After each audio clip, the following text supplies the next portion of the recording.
Jesus Cristo é o Senhor no céu, na terra e debaixo da terra. Ele é santo. Amén, hermanos. Vamos a continuar con nuestra serie sobre las doctrinas de la gracia. Hemos tenido bastantes vacaciones, pero damos gracias al Señor que nos permite otra vez estar juntos y estar delante de la palabra del Señor. Amén. Vamos a seguir estudiando la elección incondicional. Esta sería nuestra tercera enseñanza, pero sería la segunda parte sobre la elección incondicional. Amén.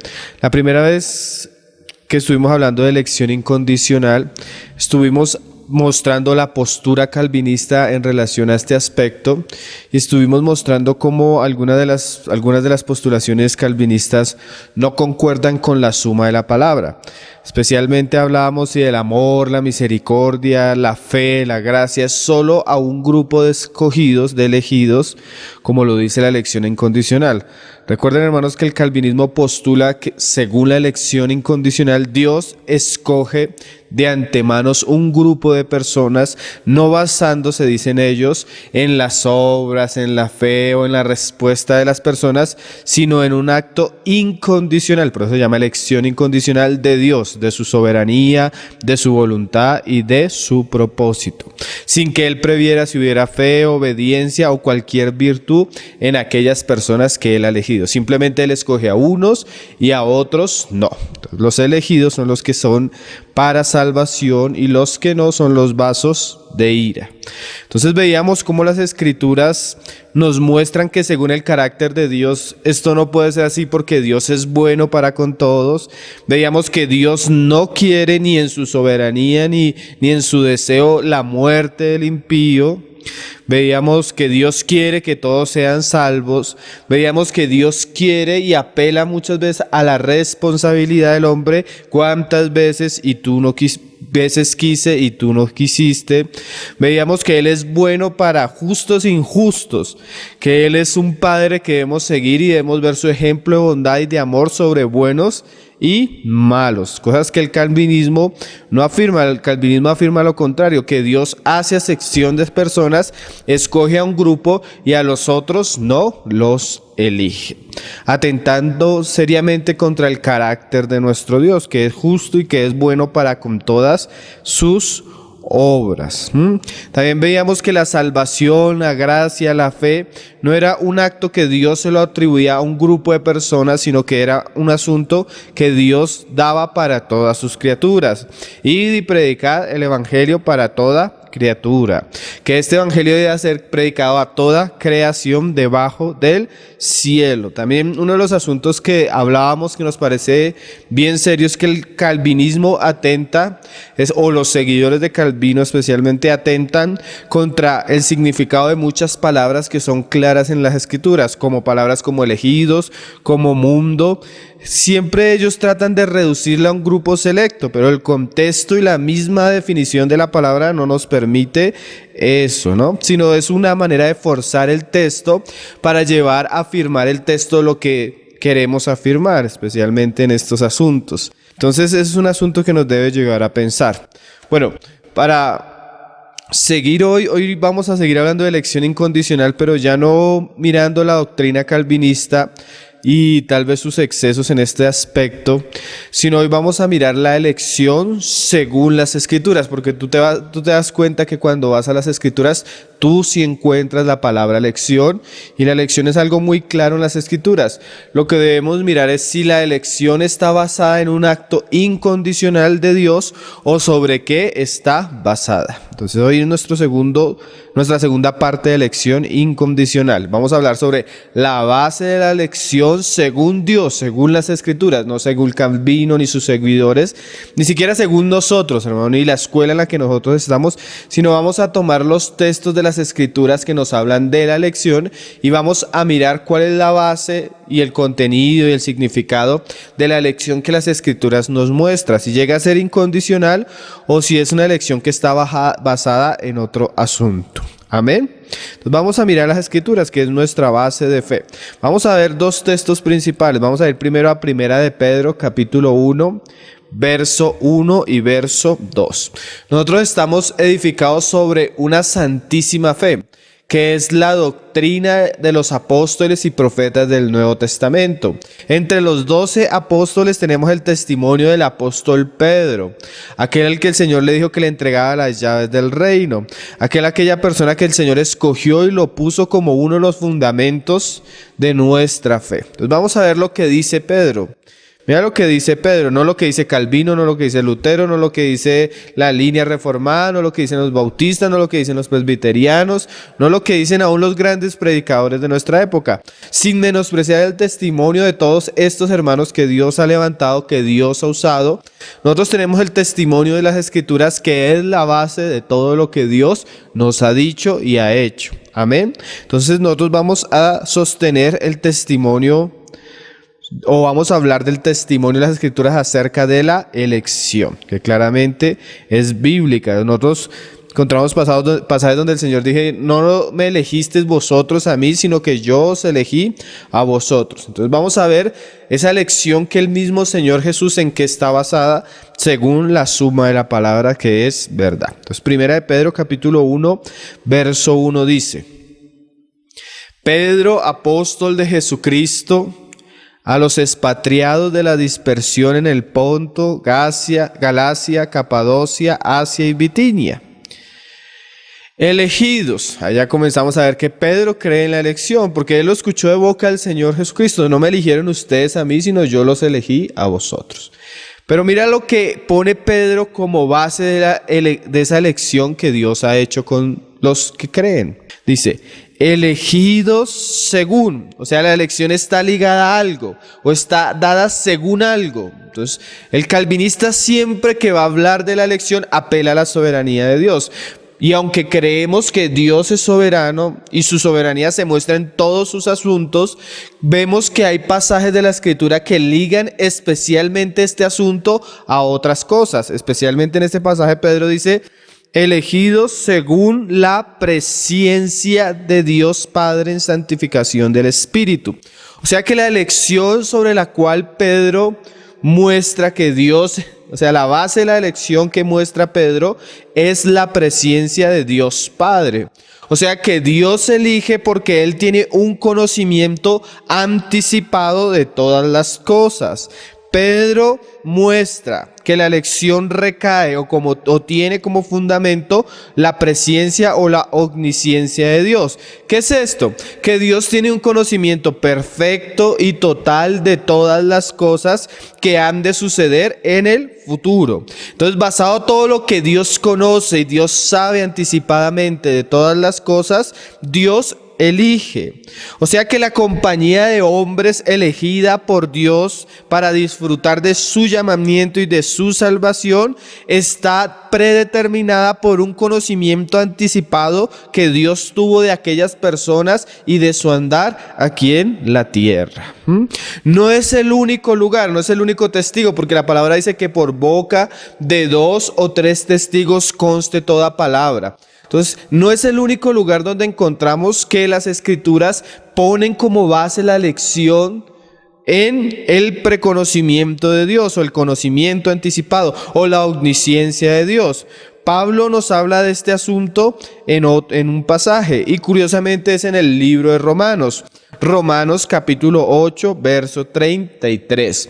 Entonces es importante que cuando nosotros lleguemos a Romanos 9, que son el pasaje clave de estos asuntos, nosotros debemos entender que Pablo ya ha dicho muchas cosas, y en base a las cosas que Pablo ya ha dicho, sigue hablando y sigue desarrollando sus temas o sus asuntos o sus doctrinas o el mensaje específico que Dios le dio para la iglesia en Roma. Entonces yo no puedo coger Romanos 9 desvinculándolo de Romanos 8, de Romanos 7, de Romanos 6, de Romanos 3, de Romanos 2, de Romanos 1, porque eso sería aislar un texto, aislar un asunto del contexto general de la epístola y del mensaje de Dios, que eso ya nos llevaría a una mala interpretación de las Escrituras. Entonces, para yo poder entender Romanos 9, que es el pasaje que vamos a leer más tarde, tengo que entender Romanos 8, ¿amén? Tengo que sumar Romanos 8 y tengo que ver qué me dice Pablo acerca de Romanos 8.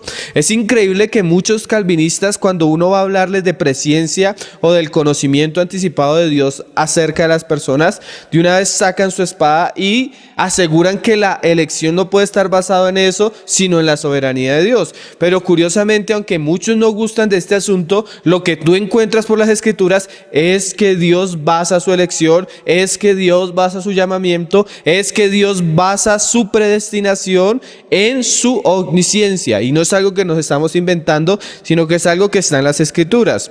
Esta compañía de hombres a la que Pablo va a hablar se llama ahí en Romanos 8, la llama la compañía de los escogidos o elegidos. Dice, ¿quién acusará a los escogidos de Dios? Entonces, estos hombres que son escogidos de Dios, mira cómo en los pasajes anteriores Pablo pone como base esa escogencia de Dios también la presciencia, como dice Pedro, o lo que dice Pablo, el conocimiento anticipado. Vamos a leerlo, Romanos 8, verso 28. Dice, y sabemos que a los que aman a Dios, todas las cosas les ayudan a bien. Esto es a los que conforme a su propósito son llamados. Dios tiene un propósito y conforme a ese propósito, conforme a esa soberana voluntad que se ha determinado a hacer algo, Dios hace algo, llama a unos hombres, y estos llamados son los escogidos, estos llamados son los justificados, estos llamados son los que han de llegar a la gloria con Él. Pero mira cuál es la base de estos escogidos, de esta compañía de hombres. 8:29. Porque a los que antes conoció. Mira, si esa es la base, y este es el resultado de esa base, también los predestinó para que fuesen hechos conforme a la imagen de su Hijo. O sea que estos predestinados que han de llegar a ser conforme a la imagen de su Hijo, que han sido justificados, que han sido redimidos, que han sido glorificados, Dios los escoge o los elige basado en su conocimiento anticipado. Lo mismo vuelve a suceder con Pablo, que nos ha dicho Pedro. Pone como sustento la elección y la predestinación por el conocimiento anticipado, la omnisciencia de Dios. Hermanos, la elección incondicional postulada por el calvinismo no se encuentra en las Escrituras, no se encuentra en el Antiguo Testamento. Tú tienes que forzar los textos para encontrarlo. Pero lo que estamos viendo hasta ahora es que siempre, o en estos pasajes específicamente donde se nos explica la base de la elección, se nos atribuye o se nos lleva a un atributo de Dios que es su omnisciencia, su preconocimiento, su conocimiento anticipado de todas las cosas. Ahora lo que vamos a hacer es ir a unos pasajes del Antiguo Testamento para mirar una elección que Dios hizo con un hombre conforme a su propósito y al cual llamó para usar como un vaso de misericordia. Entonces, en la elección de este hombre tenemos muchos detalles que nos muestran la manera como Dios obra con los hombres. Romanos 9 nos muestra la elección de Jacob y la elección de Esaú, y también nos muestra el caso de Faraón y Moisés, que son pasajes que ahorita vamos a estudiar. Solo quiero usar este pasaje, que es un pasaje muy conocido del Antiguo Testamento, que nos muestra la perspectiva total del asunto, porque a veces nosotros tenemos que tener un conocimiento pleno de la voluntad de Dios, epignosis, o sea, un conocimiento que está arriba de la pirámide y que mira la verdad en sus cuatro puntos, porque eso es lo que hace la palabra. La palabra no solo nos habla de una verdad, sino nos describe esa verdad desde varias perspectivas, para que sumando todas las perspectivas podamos hallar la verdad, así como el Evangelio de Jesucristo. Se nos dio la perspectiva de Juan, se nos dio la perspectiva de Mateo, se nos dio la perspectiva de Marcos, se nos dio la perspectiva de Lucas, para que nosotros tuviéramos una visión completa de la revelación de Jesucristo. Lo mismo podemos hacer con todas las verdades de las Escrituras. Yo puedo ir a todas las perspectivas, sumarlas, y cuando yo sumo toda la palabra palabra encontrar la verdad. Entonces hasta ahora estamos viendo cómo la palabra por varios testigos nos muestra que la elección tiene una base, que es el preconocimiento o la omnisciencia de Dios.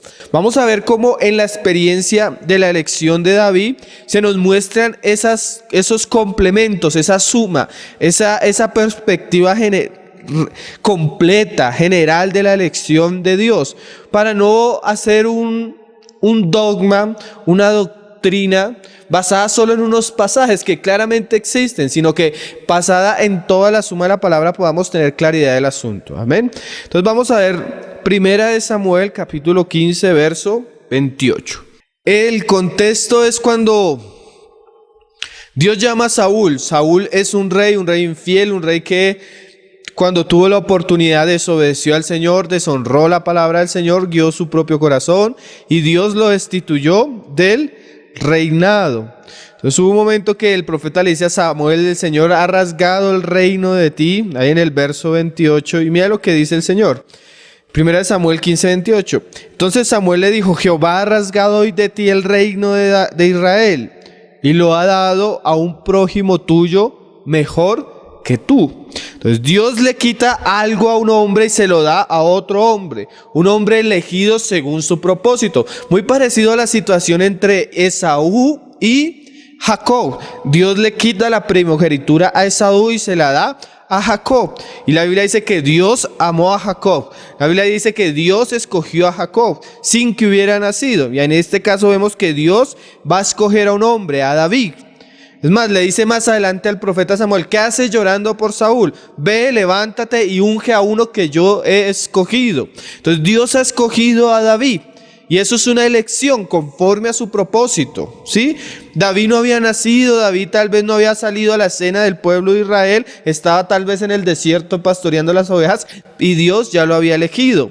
Pero los pasajes que vamos a ver que Dios ha elegido a David, pero tiene ciertas cosas en mente. Él nos menciona ciertas cosas que no podemos menospreciar porque eso hacen base o son parte de la base de la elección de Dios sobre David. En el capítulo 16, verso 6, el profeta es enviado a la casa de David para ungirlo. Entonces mire lo que pasó, dice en el verso 6. Aconteció que cuando ellos vinieron, la familia de David, él vio a Eliab y dijo: de cierto delante de Jehová estás ungido. O sea, se reunió la familia de David, los hermanos de David, el papá de David, y se le pasa al frente el primer hermano de David, que es Eliab. David no estaba porque estaba pastoreando las ovejas. Entonces, a la vista del profeta, mira lo que dice el profeta: de cierto delante de Jehová está ungido. Y Jehová respondió a Samuel. O sea, como la elección no era de Samuel sino de Dios, Dios nos muestra en qué está basando su elección. No mires a su parecer. O sea, las cosas externas no son importantes para Dios, ni a lo grande de su estatura, porque yo lo desecho. Porque así era Saúl. Y Saúl, a pesar de que tenía ciertas características externas, era un rey infiel. Entonces, ¿va a quitar un rey infiel para poner otros que se parecen a ese? No, pues tampoco. Entonces dice: porque Jehová no mira lo que el hombre mira, pues el hombre mira lo que está delante de sus ojos, y mira lo que dice el Dios que elige, el Dios que predestina, el Dios que llama, el Dios que tiene misericordia. Pero Jehová mira el corazón. O sea, aquí ya comenzamos a ver que sí, Dios eligió, Dios predestinó a David conforme a su propósito, sin que David lo mereciera, sino es un acto de gracia, porque ni la familia de David era de reyes, ni David era un hombre distinguido, honorable, no, sino por misericordia. David no había peleado, David no había hecho batallas, pero Dios ya lo ha elegido. Pero Dios nos muestra que esa elección está basada en algo que Él conoce del corazón de David, en algo que Él ha visto de David. ¿Sí? A veces nosotros no quisiéramos decir esas cosas, pero eso es lo que la palabra dice. Dios lo eligió porque Él vio a David y conoció el corazón de David. Desde que nació, cuando tenía 20 años, cuando tenía 15 años, no, desde antes, porque es que Dios no necesita que sucedan las cosas para conocerlas, pues Él es omnisciente. Sigamos leyendo, dice, entonces llamó Isaí a Abinadab y lo hizo pasar delante de él, el cual dijo, tampoco a este ha escogido Jehová. Hizo pasar luego Isaí a Sama y le dijo, tampoco a este ha elegido Jehová.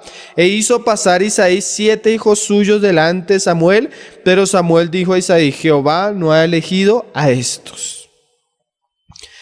Entonces dijo Samuel a Isaí, ¿son estos todos tus hijos? Y él respondió, queda aún el menor que apacienta las ovejas. Y dijo Samuel a Isaí, envía por él, porque no nos sentaremos a la mesa hasta que él venga aquí. Envió pues por él y le hizo entrar, y era rubio, hermoso de ojos y de buen parecer. Entonces Jehová dijo, levántate y úngelo, porque este era el que Dios había elegido. Este era el que Dios había escogido. Este era el que iba a cumplir el propósito de Dios. Este es el que Dios ha de tener misericordia. Este es el que Dios amó y a los otros aborreció. Y Samuel tomó el aceite y lo ungió en medio de sus hermanos, y desde aquel día en adelante el Espíritu de Jehová vino sobre él. Se levantó luego Samuel y se volvió a Rama. ¿Qué había en David para que Dios lo eligiera? ¿Qué había en David para que Dios le diera semejante privilegio? Le dijera disfrutar de su gracia, de su espíritu, de su llamamiento. Pues las Escrituras no guardan silencio delante de esto. En Hechos 13, verso 22, el apóstol, hablando de la historia de Israel, habla de David. Dice, quitado hablando de Saúl, les levantó por rey a David. Lo eligió para ser rey. De quien dio también testimonio diciendo, he hallado a David, hijo de Isaí. Al que llamó, al que conoció, a este predestinó y a este también llamó. Varón conforme a mi corazón. O sea, lo que Dios veía en el corazón de David era que él se conformaba a algo que Dios tenía también en su corazón. Y mira las cualidades que la misma Escritura resalta de David, que era lo que Dios decía que él había visto en el corazón de David, que era la base por la cual lo elegía. ¿Quién hará todo lo que yo quiero? O sea, Dios no escogió a los otros hermanos de David, los desechó y escogió a David basado en el conocimiento que él tenía de la respuesta de la voluntad de David a la gracia que Dios le iba a encomendar, al espíritu que Dios le iba a dar. Dios conocía de manera sobrenatural y anticipada cómo David iba a responder a la obra del Espíritu sobre él, cómo David iba a responder al llamamiento de Dios sobre él y cómo David le iba a obedecer. Y esto es la base del llamamiento y de la elección de David, que Dios conocía el corazón de David y Dios sabía que David le iba a obedecer, y basado en esa obediencia y basado en esa gracia operando y ayudándole a David a obedecer a Dios, es que Dios lo aparta y lo elige para que lleve a cabo su voluntad. No solo se nos muestra el llamamiento de David, por qué Dios lo llamó, la explicación del por qué Dios lo llamó, sino que el mismo David, ya habiendo madurado en los caminos del Señor, nos habla y nos explica este asunto de una manera maravillosa. Salmo 139, que es atribuido a David, se nos habla de cómo David entendió esto y conoció esto y se maravilló. En vez de escandalizarse como hacen muchos, David se maravilló de este conocimiento de Dios, de este conocimiento que nos habla Pablo, de este conocimiento que nos habla Pedro, de este conocimiento que aún nos habla el mismo David. Miren lo que dice, Salmo 139 del verso 1. Oh Jehová, tú me has examinado y conocido. O sea, mira lo que dice David, tú, Señor, conoces lo profundo de mí, tú me has conocido, conoces mi camino, conoces mis pasos, conoces mi voluntad, conoces lo que yo soy, lo que hago, lo que voy a hacer, tú todo lo conoces. Hermanos, yo les pregunto, ¿será que este conocimiento de Dios comenzó cuando David estaba en el desierto? Cuando David llegó a la casa donde estaba el profeta, cuando David llegó a ser rey, no, hermano, este conocimiento es algo que le pertenece a Dios por su ser y esencia. Él siempre ha conocido, Él siempre ha sabido, Él siempre ha examinado. Él no necesita que pasen las cosas para saberlo todo. Mira cómo lo dice el mismo David: tú has conocido mi sentarme y mi levantarme, has entendido desde lejos, ese lejos es la eternidad, mis pensamientos, has escudriñado mi andar y mi reposo, y todos mis caminos te son conocidos. A los que predestinó, a estos antes conoció. Pues aún no está la palabra en mi lengua, y aquí, oh Jehová, tú la sabes toda. Detrás y delante me rodeaste y sobre mí pusiste tu mano. Tal conocimiento es demasiado maravilloso para mí. Alto es, no lo puedo comprender. Ciertamente hay cosas que son tan profundas, son inagotables, son inescrutables del ser de Dios, de su obra, de sus propósitos, de sus caminos. Nosotros simplemente tocamos la parte del iceberg que sale del agua, que nos es revelada. Pero cuando estamos mirando esto es asombroso, hermano. Dios conocía a David de antemano, antes de que estuvieran las palabras, antes de que naciera. Mira cómo él mismo lo dice en el verso 13. Porque tú formaste mis entrañas, tú me hiciste en el vientre de mi madre, te alabaré, porque formidables, maravillosas son tus obras. Estoy maravillado y mi alma lo sabe muy bien. No fue encubierto de ti mi cuerpo, bien que en oculto fui formado y entretejido en lo más profundo de la tierra. Mi embrión vieron tus ojos. O sea, ya en el vientre de su madre el Señor lo conocía. Es más, esa palabra la encontramos en uno de los profetas. ¿Sí? Antes que naciese te aparté, te santifiqué, te di por profeta a las naciones. Pero el Señor, ¿por qué aparta, santifica? Porque Él conoce cómo la persona ha de responder a su gracia, a su llamado, a su misericordia. Sí, la base de la elección está en este conocimiento descrito en estos pasajes de una manera maravillosa. Mira cómo lo dice la palabra. La palabra no solo dice que Él nos conoce desde antes, sino que todo lo que nosotros habremos de vivir, habremos de andar, nuestras obras, todas ya están inscritas aún antes, desde la eternidad.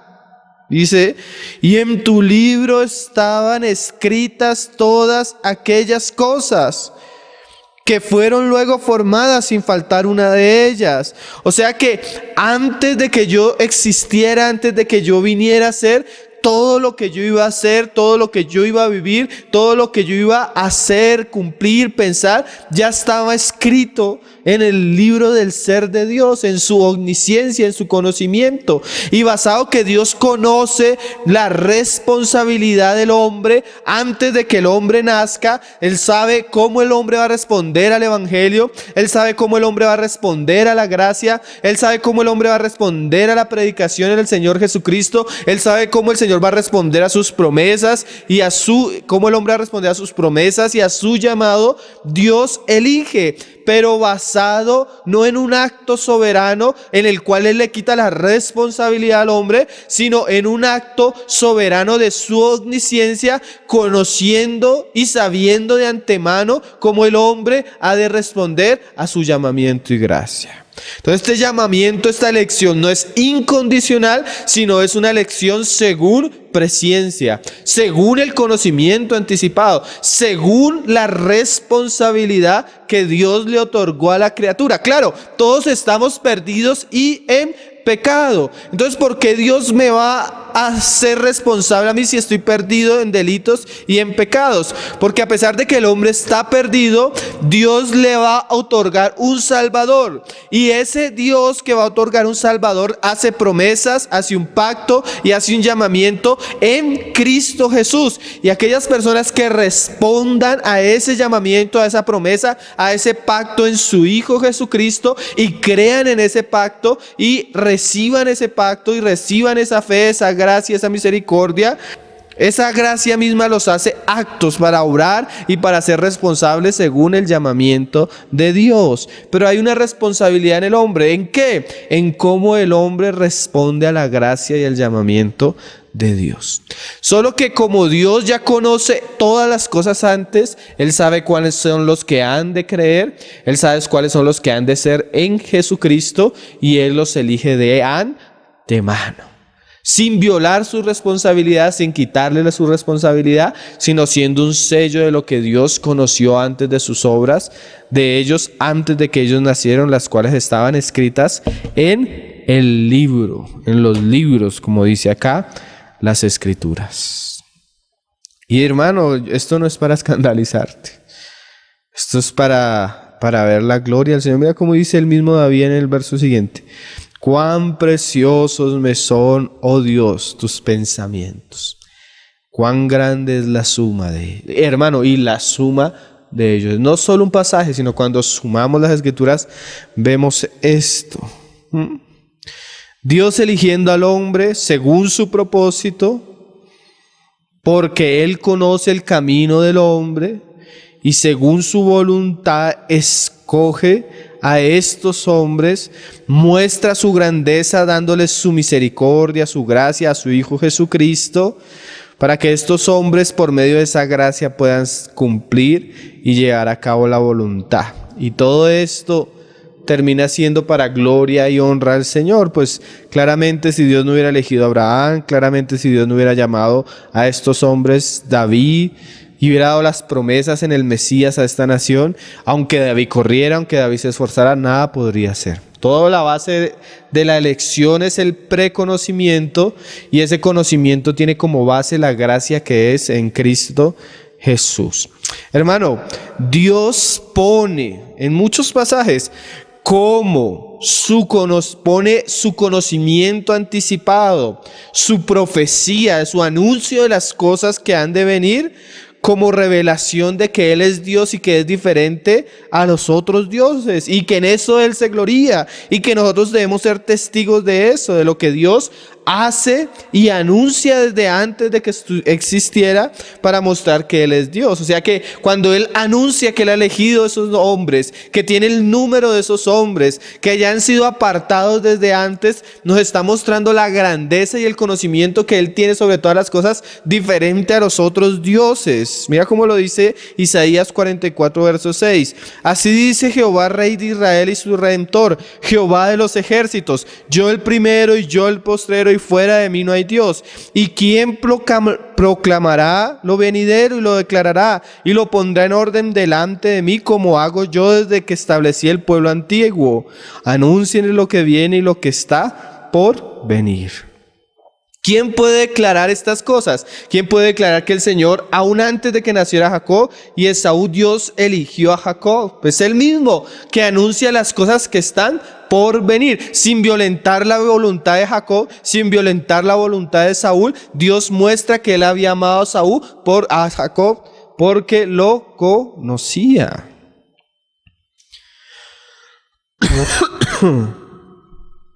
¿Sí? Estos pasajes nos muestran que la elección de Dios es basada en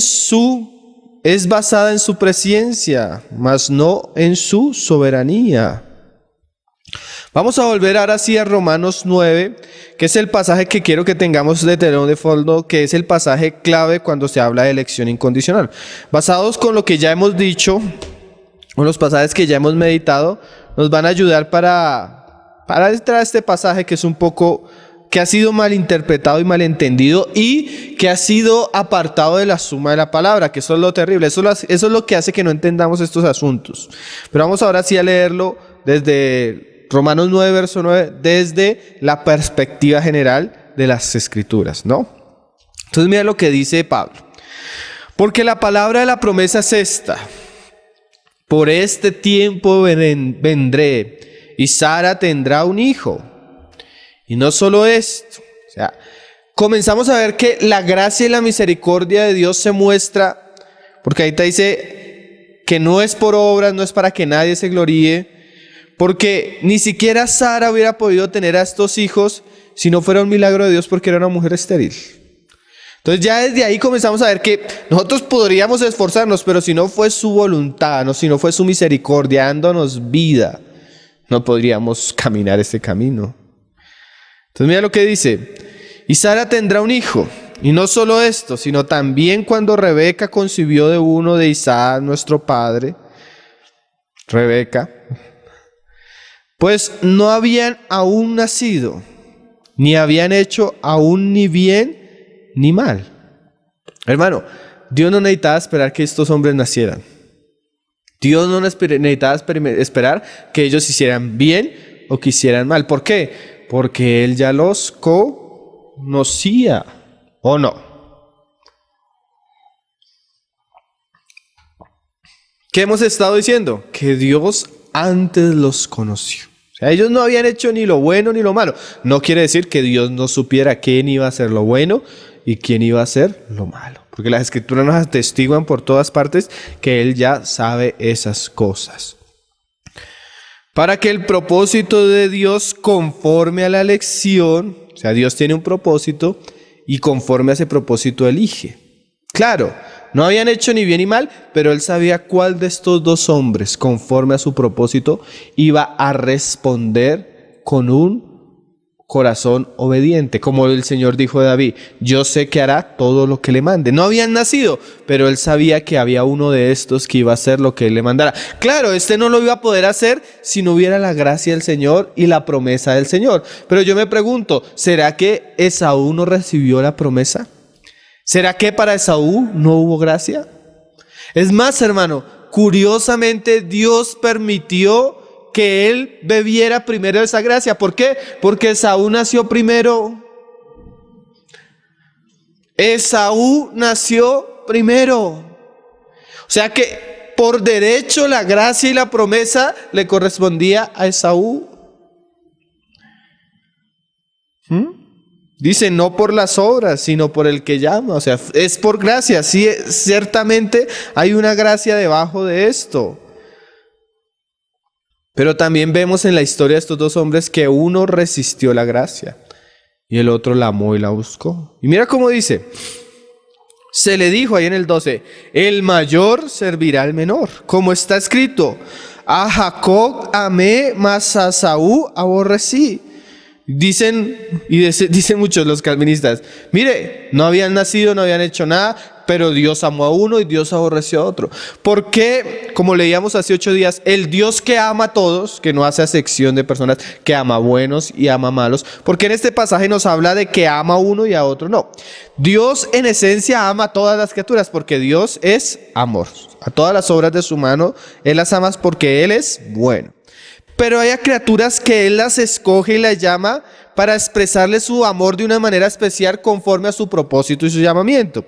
En este caso a Jacob amó y a Esaú aborreció. Pero ¿será que ese amar a Jacob y ese aborrecer a Esaú es un acto de su soberanía? ¿O es un acto de su justicia? ¿O es un acto de su preconocimiento? Vamos a leer pasajes que nos aclaran, porque siempre que nosotros, hermano, lleguemos a un pasaje oscuro de la palabra, van a haber otros pasajes que nos lo van a aclarar. ¿Sí? Por ejemplo, Proverbios 8:17. Miren, hermanos, aprendamos sabiduría. Esto es sabiduría de Dios para entender las Escrituras. El capítulo nos habla de la sabiduría de Dios. Aprendamos sabiduría. ¿Qué dice la sabiduría de Dios?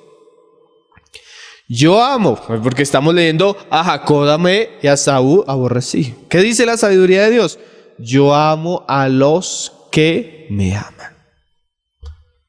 O sea, el Señor amó a Jacob y aborreció a Esaú sin que hubieran nacido. Pero es que el Señor sabía que Jacob suspiraba por la promesa, amaba la promesa, deseaba la promesa. Probablemente Jacob había escuchado de su padre las muchas promesas que Dios le había dado a Abraham. Probablemente las había escuchado de la boca del mismo Abraham, cómo Dios lo llamó, cómo Dios lo sacó, cómo Dios le iba a dar una descendencia, cómo Dios le iba a dar una nación, cómo Dios le iba a dar una tierra, cómo de esa tierra iba a haber una simiente que iba a bendecir a todas las naciones de la tierra. Y Jacob, al escuchar eso, amó la promesa del Señor, amó el llamamiento del Señor, amó la gracia del Señor. Y claro, no podría haber voluntad o responsabilizársele solo a Jacob si fuera un asunto solo de Jacob. Pero es que Jacob nació en una familia que traía las promesas de Dios, el pacto de Dios, la bendición de Dios. Y basado en esa gracia, en esa misericordia de Dios, Jacob amó a Dios. Y basado en ese amor que él le tuvo a Dios mismo, a la promesa de Dios mismo, Dios lo elige, porque él lo conocía de antemano. Y dice, y me hallan los que temprano me buscan. Otro pasaje, 1 Samuel 2:30, Dios juzgando a un hombre impío, Dios juzgando a un sacerdote impío, a un sacerdote que había amado más a sus hijos que a Dios mismo, que había honrado más a sus hijos que a Dios mismo, muy parecido al caso de Esaú. Esaú amó más un plato de lentejas que a Dios mismo. Esaú buscó más un plato de lentejas que a Dios mismo. No le importó la promesa de Dios, no le importó el llamamiento de Dios, rechazó la gracia de Dios, rechazó la misericordia de Dios. No es difícil de entender que Dios lo haya aborrecido. Mira cómo lo dice 1 Samuel 2:30. Entonces el Señor manda y juzga a este hombre. Por tanto, Jehová, el Dios de Israel, dice: yo había dicho que tu casa y la casa de tu padre estarían delante de mí perpetuamente, como sacerdotes. Mas ahora ha dicho Jehová: nunca yo tal haga. O sea, era algo que le correspondía al sacerdote, pero Dios no se lo va a hacer firme por causa de la irresponsabilidad que este hombre tuvo a la gracia y al llamamiento. Lo mismo Esaú. Esaú nació primero, hermano. Por derecho le correspondía la primogenitura y el pacto. Pero este hombre no honró al Señor. Entonces el Señor dice: no hago yo. ¿Por qué? Porque a pesar de que Dios no necesita darnos explicación porque Él es soberano, Él se inclina a nosotros y nos tiene misericordia y nos explica la causa de su voluntad. Porque yo honraré a los que me honran, y a los que me desprecian serán tenidos en poco. ¿Por qué el Señor aborreció a Jacob, a Esaú? Porque le despreció, hermano. 1, 2 veces le despreció, hermano. Y una persona que desprecia la gracia del Señor, el amor del Señor, la misericordia del Señor, no es digna de ser un vaso de misericordia. ¿Por qué? Porque Él mismo rechaza la misericordia. No porque Dios soberanamente diga: yo escojo a este y a este no porque sí. Si en Él nos muestra que hay un porqué, si Él nos muestra que Él hace eso, Él escoge a uno y aborrece a otro, la base de amar a uno y aborrecer al otro es que el uno me lo menospreció, no lo honró, y el otro le amó y le buscó. Hermano, en esto no hay injusticia. Por eso dice Pablo ahí más adelante: ¿acaso hay injusticia? ¿Usted cree que es injusto que Dios hubiera amado a Jacob y aborrecido a Esaú? Claramente no hay injusticia, porque Esaú fue un profanador, fue un menospreciador, y Dios le pagó conforme a sus obras. Y Jacob, a pesar de que era un rebelde, creyó en las promesas y el pacto de Dios hacia Abraham y hacia lo suyo. Lo tremendo es que no podemos decir que Esaú no bebió de la gracia del Señor, si es que al Señor le concedió nacer primero. Claro que todas estas promesas y esa misericordia derramada sobre Jacob está basada en el hecho de que Dios va a sacar de esa nación, de esa familia, de este pueblo, al Mesías, ¿no? Y hay un llamamiento y hay una misericordia y una gracia especial porque hay un escoger en Cristo, como dice Efesios, según nos escogió en Él. Cuando nosotros hablamos de que hay personas elegidas, no es porque esas personas hayan buscado a Dios, porque así hayan corrido, ya no pueden acercarse a Dios. Pero gracias a Dios, Dios nos dio un Salvador, Dios nos dio un Mesías, Dios nos dio la simiente de Abraham. Y en base a la simiente de Abraham, a su Hijo Jesucristo, Él dio salvación a los hombres. Y ahora esa salvación y esa gracia en Cristo Jesús nos devuelve a nosotros los hombres la capacidad de ser responsables delante de Dios y de cooperar con el propósito de Dios. Y también esa gracia nos da ser responsables, y también vemos que los hombres en esa responsabilidad pueden endurecerse y pueden resistir a la obra del Espíritu Santo y a la gracia del Señor, que es el otro tema cuando lleguemos a la doctrina del calvinismo, gracia irresistible. Hermano, sigamos leyendo. Romanos. Como decimos, hermano, aún Jacob, como dice más adelante. Bueno, vamos a leerlo y ahorita lo decimos. Sigamos leyendo Romanos 9:14. ¿Qué pues diremos? ¿Que hay injusticia en Dios? ¿Usted cree que cuando Dios ama a Jacob y aborrece a Esaú injusticia? En ninguna manera, hermano. Porque las escrituras nos dan el panorama general y nosotros podemos sentarnos al lado del estrado del juez justo, que es el Señor, y decir amén. Es justos y verdaderos son tus caminos. Es justo que tú aborrezcas a Esaú. Es justo que tú menosprecies a Esaú y es justo que tú ames a Jacob.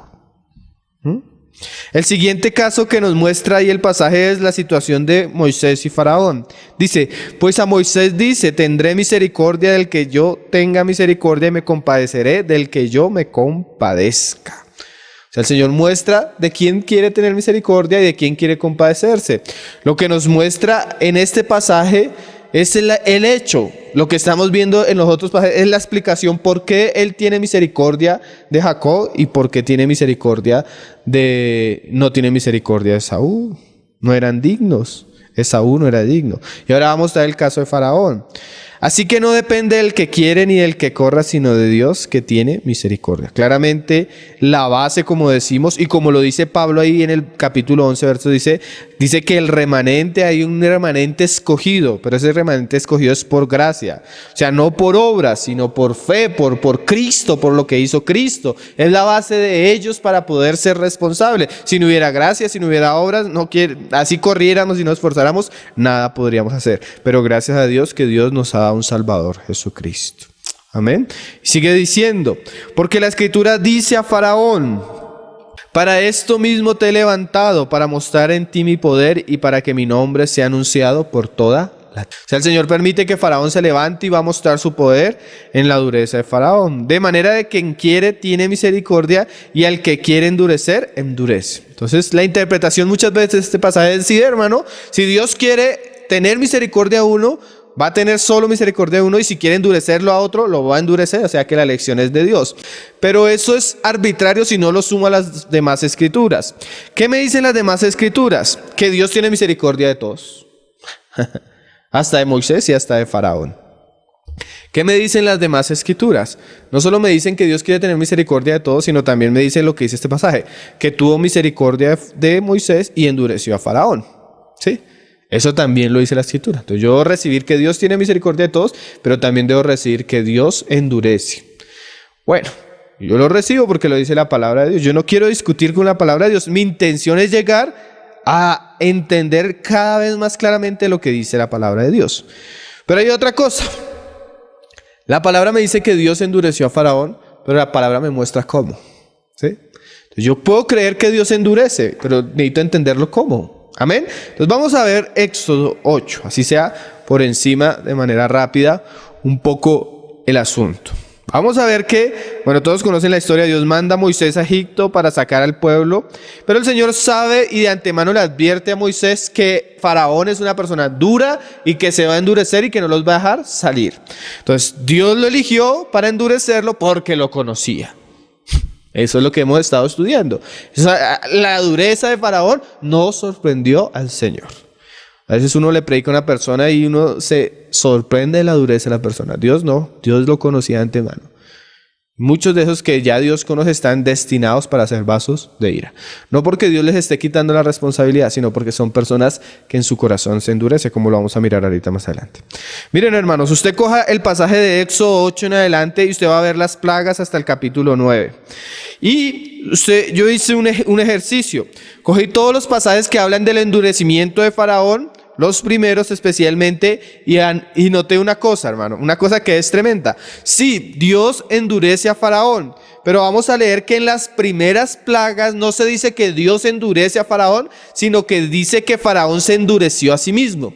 O sea, y después se nos cita el pasaje que Pablo habla en Romanos 9, pero es un pasaje que llega hasta la quinta plaga. Entonces, ¿qué es lo que pasa? Dios habla a Faraón, Dios le muestra sus maravillas a Faraón, y Faraón, en vez de arrepentirse, se endurece. Se endurece la primera vez, se endurece la segunda vez, se endurece la tercera vez, y ya la siguiente vez Dios como ha visto que Faraón en su voluntad, en su responsabilidad, no quiere tener en cuenta lo que Dios le ha dicho y ha caminado al borde y ha caminado al borde del abismo y se ha puesto cada vez más cerca del abismo de su dureza, de su corazón, entonces Dios toma la decisión de endurecerlo. Es como si me niego a la voluntad de Dios, camino al borde del abismo, me niego a la voluntad de Dios, camino más al borde del abismo, me niego otra vez a la voluntad de Dios, camino más hacia el abismo y llega un momento que Dios dice, tú quieres endurecerte, tú quieres seguir tus propios caminos. Entonces Dios llega al borde del abismo y en vez de sacarme del abismo, de mostrarme su misericordia para librarme del abismo, Dios lo que llega a hacer es empujarme al abismo de la dureza de mi corazón. Entonces el endurecer que leemos en Romanos 8, según lo que nos muestran los pasajes de Éxodo, es un juicio a la disposición constante del corazón de Faraón de rechazar la voluntad de Dios. ¿Sí? ¿Por qué lo endurece Dios? Porque quiere. ¿Pero por qué Dios quiere? Porque ese fue el camino que escogió Faraón para sí mismo. Vamos a leerlo. La plaga de las ranas, Éxodo 8, verso 15, dice, pero viendo Faraón que le habían dado reposo, endureció su corazón y no los escuchó. O sea, Faraón, viendo que el Señor había tenido misericordia, le había quitado la plaga, en vez de arrepentirse y escuchar la voz del Señor, él mismo se endurece. La plaga de los piojos, claro, Dios, como Jehová lo había dicho, el Señor ya lo sabía. La plaga de los piojos, 8 verso 19. Entonces los hechiceros dijeron a Faraón, dedo de Dios es este, cuando vino la plaga. Mas el corazón de Faraón se endureció y no los escuchó. Hasta los hechiceros se estaban dando cuenta del poder de Dios y Faraón no los quiso escuchar. Claro, como Jehová lo había dicho, porque Dios lo sabía. Entonces, dos pasajes donde vemos que Faraón se endurece a sí mismo. Tercer pasaje, Éxodo 8:32. Mas Faraón, la plaga de las moscas, mas Faraón endureció aún esta vez su corazón y no dejó ir al pueblo. Tercera vez, 3 veces Dios hablándole y Faraón caminando en pos del abismo de su dureza. Cuarta vez, Éxodo 9:7, la plaga del ganado. Entonces Faraón envió y he aquí que del ganado de los hijos de Israel no había muerto uno, mas el corazón de Faraón se endureció y no dejó ir al pueblo. 4 veces, hermano. Hasta la quinta plaga encontramos que Dios endurece. Las primeras plagas es Él mismo endureciéndose a sí mismo, rechazando, resistiendo. Y Dios, al ver la actitud de Faraón, toma la decisión de juzgarlo. La plaga de las úlceras. Éxodo 9, verso 12. Pero Jehová endureció el corazón de Faraón. Hermano, sí, Dios endurece, pero debemos ver cómo. Después de 4 plagas, Dios, teniendo misericordia de Faraón, hablándole a Faraón. Faraón resiste y Faraón resiste y Faraón resiste. Y en la quinta plaga ya Dios lo entrega a su dureza, lo empuja al abismo de su alma. Y no lo oyó, pero Jehová, ahora sí es Jehová, y ese es el pasaje que cita Pablo, endureció el corazón de Faraón y no los oyó como Jehová lo había dicho Moisés. En el 15, ese es el pasaje de Pablo. Porque ahora yo extenderé mi mano para herirte a ti y a tu pueblo de plaga y serás quitado de la tierra. Y a la verdad yo te he puesto para mostrar en ti mi poder y para que mi nombre sea anunciado en toda la tierra. ¿Todavía te ensoberbecerás contra mi pueblo para no dejarlos ir? Es el pasaje citado de Romanos 9. Hermano, pero Romanos 9 cita este pasaje, pero no debemos desconocer los pasajes anteriores, que nos muestran la razón por la cual Dios endurece a Faraón. ¿Sí? Entonces el endurecer de Dios hacia Faraón, no es un asunto de su soberanía, sino es un asunto de su justicia, Dios pagándole a Faraón conforme a sus obras. Volvamos a Romanos 9, verso 19. Pero me dirás, ¿por qué pues sin culpa? Porque ¿quién ha resistido su voluntad? O sea, ¿cómo vamos a decirle al Señor por qué inculpa, hermano? ¿Cómo vamos a decirle al Señor que quién va a resistir su voluntad? Ya después de que Dios ha decidido endurecer a Faraón, ya no hay quien detenga la mano del Señor.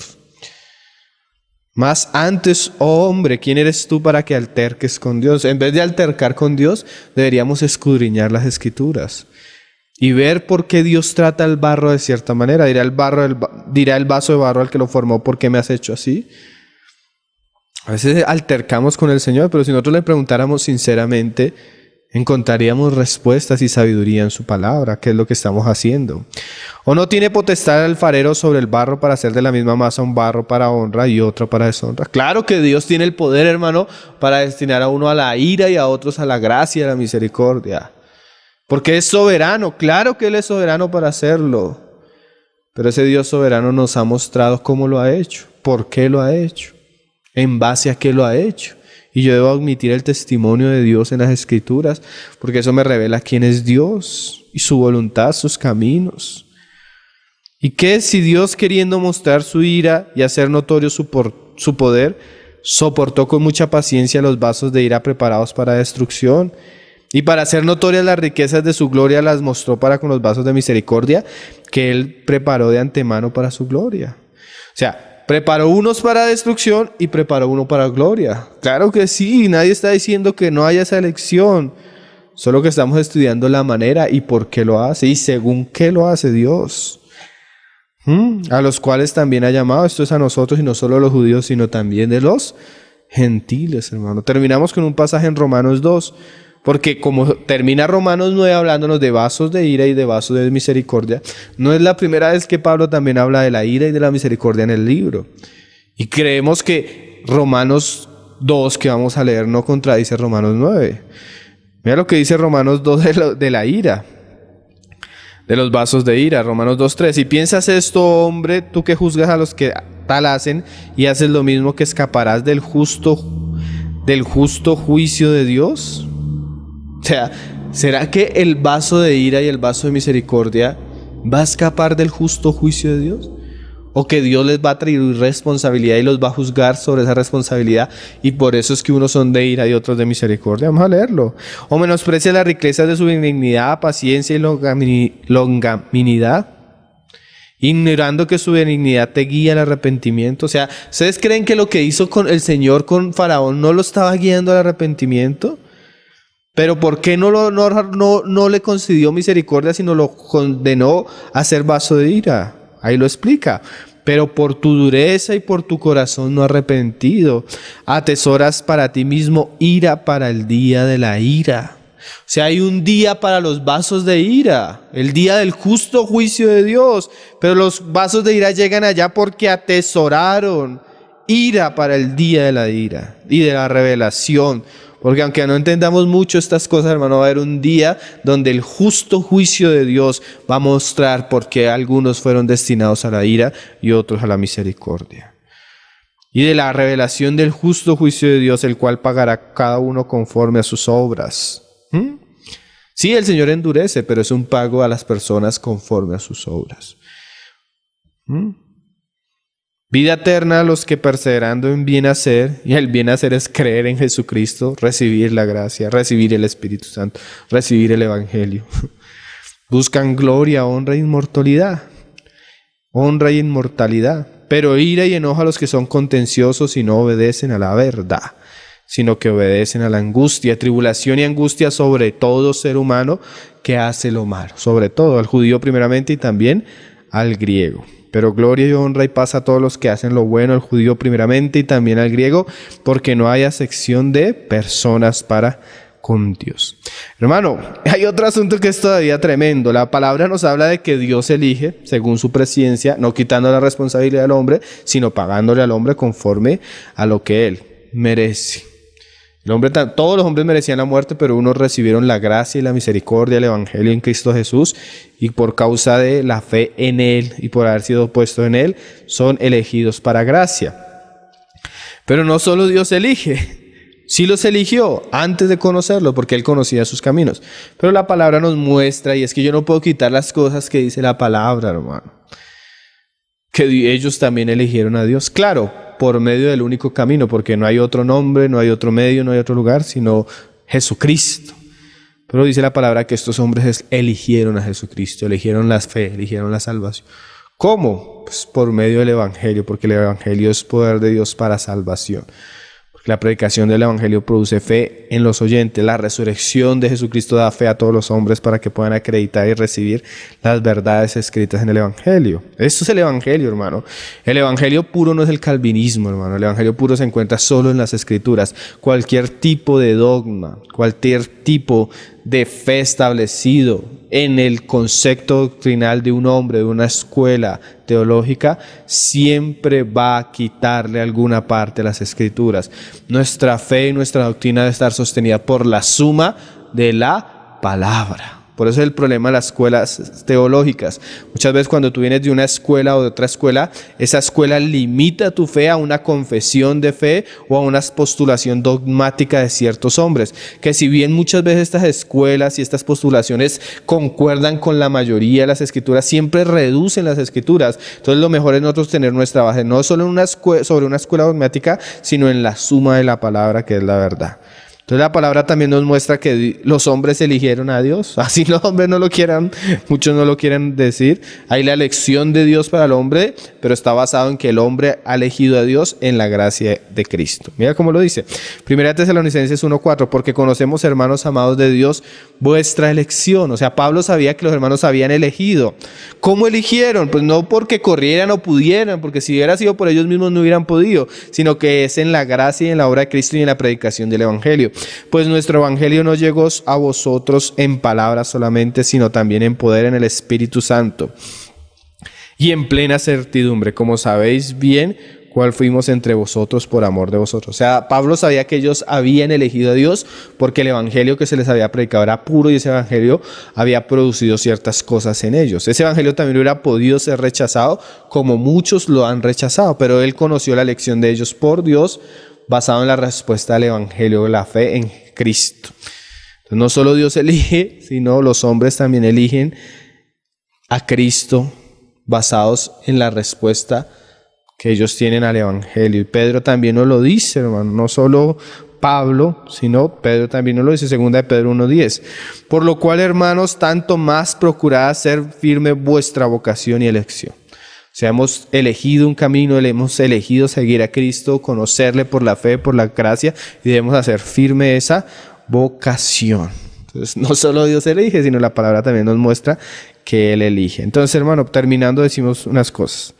Sí existe la elección, pero no es incondicional, hermano. No es basada en un acto soberano y arbitrario de Dios, donde Él hace una sección de personas, sino existe una elección basada en la presencia de Dios que elige un número determinado de hombres destinados para llevar a cabo su propósito, hombres sostenidos por la promesa, gracia y cumplimiento de la misericordia de Dios en la persona y obra de Jesucristo, quien les capacitó para responder al llamamiento de Dios por medio de la predicación del Evangelio, en la fe en Jesucristo, siendo estos elegidos basados en que Dios ya los conocía de antemano, elegidos como vasos de misericordia, y otros también elegidos como vasos de ira, porque aunque recibieron esta misma gracia, este mismo amor, esta misma misericordia, lo rechazaron y fueron necios y duros su corazón, atrayendo ira para el justo día del juicio de Dios. Entonces, en este aspecto, la justicia, la omnisciencia y la soberanía de Dios armonizan mostrándonos de una manera perfecta y preciosa el carácter de Dios mismo. Nosotros debemos tener un gran respeto a la obra y al sacrificio de nuestro Señor Jesucristo, que es el medio que Dios usó para otorgarnos misericordia y salvación, y acreditarlo y recibirlo con toda la fe. Yo no puedo saber si una persona es elegida o no es elegida, pero la manera como esa persona va a responder al Evangelio y a la gracia de Cristo y de la salvación de Cristo me va a mostrar su elección, y yo viendo la elección a ese Evangelio voy a ver que esa persona, como dice Pablo, ha sido elegida por Dios porque Él ya lo conocía. Solo que no tenemos que esperar que eso pase porque Dios ya lo conoce de antemano. Entonces nuestra tercera prédica, la segunda parte sobre elección incondicional. Hermanos, el Señor nos ayude a seguir perseverando en estas cosas, a guardar en nuestro corazón estas cosas, a seguir meditando. Estamos abiertos a la luz que el Señor nos esté dando constantemente. Y bueno, seguimos en pos de Cristo, en pos de la palabra y bueno, Señor, use su palabra para traernos fe y traernos paz y para poderle seguir según la manera que Él se ha revelado en las Escrituras. Amén. Vamos a orar para terminar.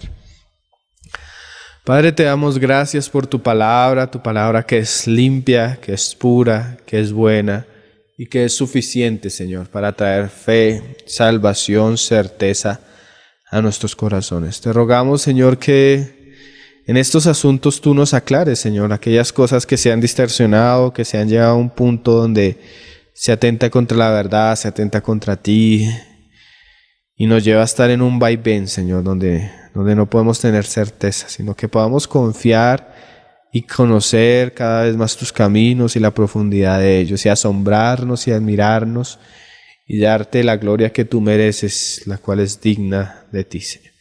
Te damos gracias porque hemos conocido de ti por medio de la predicación de tu evangelio. Tu misericordia, tu gracia, tu bondad, Señor, ha doblegado la dureza de nuestro corazón, Señor, y nos ha llevado a poner nuestra confianza en tu Hijo Jesucristo. Gracias por tu decisión de enviar a tu Hijo y por las promesas y el pacto que nos has dado en Él. Ayúdanos a disfrutarlo, a predicarlo y a anunciarlo a todos los hombres, Padre. Lo pedimos en el nombre de tu Hijo Jesucristo, Señor. Bendice este mensaje y que llegue a todos aquellos, Señor, que deben oírlo, que deben entenderlo, que deben conocer lo que tú has hecho, Señor, y la manera como lo has hecho, Padre. En el nombre precioso de tu Hijo Jesús. Ao leão de Judá.